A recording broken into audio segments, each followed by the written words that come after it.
Listen up, Mr. Ryder's going to teach y'all something about coding. Why would you want to learn block-based coding? Maybe because it's easy. They have little animals and colorful blocks to make it look friendly to use, and actually it is user-friendly. In particular, Scratch, the focus of today's video, has several advantages over just diving into the usual text-based coding languages. It is designed for beginners, newbies, people who've never programmed anything before. You drag and drop colored blocks so you don't have to type in commands or hunt down anything you misspelled. It helps beginners be more consistent and avoid a lot of headaches that discourage people and make them want to walk away from coding.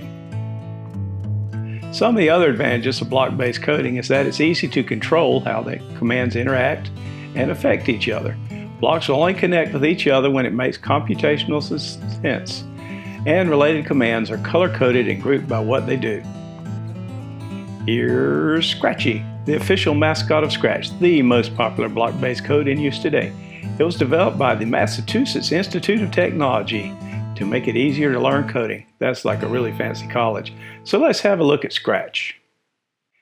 You get to Scratch by going to scratch.mit.edu. If you have to sign up, they'll ask you stuff like your birthday. Now, I never advocate putting in a real birthday, but federal and state laws provide some protections for minors under a certain age. You should probably use the current year to make sure you get those protections. By the way, your IP routing will let them know you're in the US, so don't bother saying you're from Norway. Okay, here we go. We have gone into scratch.mit.edu and we have created a new project. And here we have Scratchy. Scratchy is a cat. He's the official mascot of the Scratch program. So anyway, when you move him around, this area here that Scratchy is in, this is called the stage. It goes negative 240 this way, positive 240 this way, negative 180 this way, positive 180 this way. The dead center is 0, 0. So it's like a coordinate plane here. And as we move Scratchy, you can see the numbers down here. We'll move along with Scratchy. So this is called block-based coding. And you see over here, you have all these little things called blocks. And you just drag them out. We have a win flag click. Every program kind of begins with that. We'll make it a tad bit bigger so everybody can see it. One more ought to do it. There we go. And you drag blocks out there. You have motion blocks out here. We can make Scratchy move. Probably 50 steps you might see it. Boom, there goes Scratchy. So you drag blocks along. The characters that you add to your screen are what you call sprites. They have one called Dot here. Dot's a little space dog. And now we have another sprite. And the sprites, they all have what's called costumes. So every version of the sprite, you see, you can animate. Boom, boom, boom. See, it looks like it's moving around. But each of these animations, the rear end of the dog, we don't need to see that. These are all called costumes. And then you have code for each sprite. Notice we don't have any code for the dog yet. All the code is on the sprite for Scratchy. So how you do this thing is, this area here is called the stage, and you just drag blocks out to make it do things. Now, right now that looks rather plain, just white. And so you can have on your stage down here, you can have backdrops. You can pick one of their backdrops. They have there all kinds of backdrops. Or if you want to, you can upload your own. There we go. I like that. We'll put Scratchy in the gym. And it's nice and quiet because all the kids have left the middle school. So Scratchy's here on the gym floor, and here's Dot up here in the stands. And we just have code that we can drag out. We got us a backdrop. And so to complete the program, you just drag code out. You can drag out loops if you want, and you just put them right in there. You can drag out sound if you wanted to. Where's the sound? And you can play it. Oh, way too loud. To delete a block, you just click on it and click delete block, and it's gone.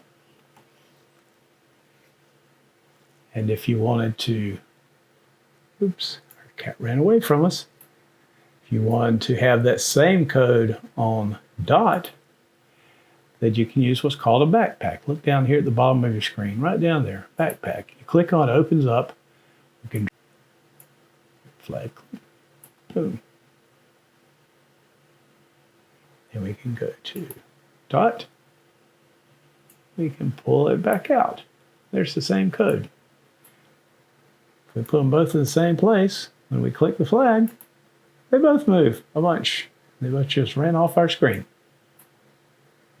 You can bring Scratchy back. Just grab him by the tail. I do not advise doing this with a real cat, by the way, but it works with Scratchy. Now these instructions that we give it are called a script. So all the commands that you have for your sprites are called a script. And then over here, all the sections of blocks, they're called palettes. And they're organized by what they do. We have all the motion ones. You can have them go to a random position.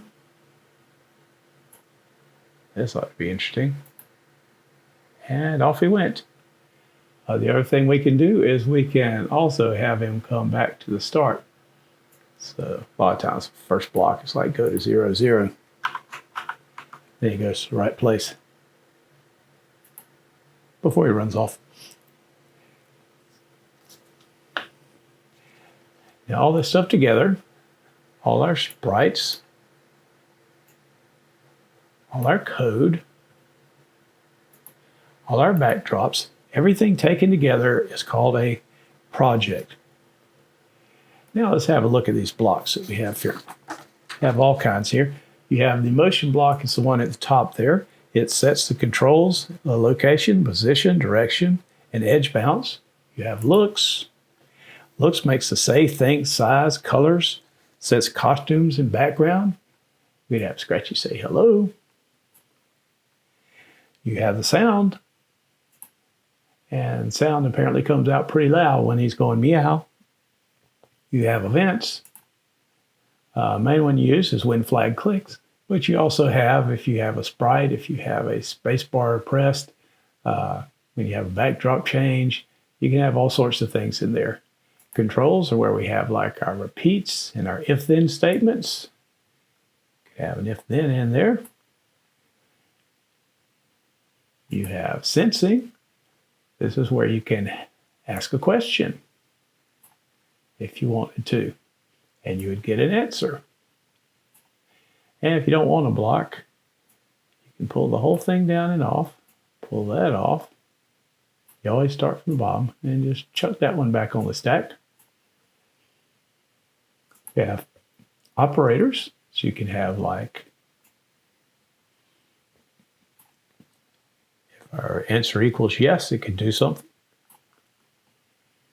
And you have variables, and you can like create variables by clicking make a variable. So you can create your own variables. So we could have like cat name, and you could have a variable. You can set the variables. We could set cat name to Scratchy.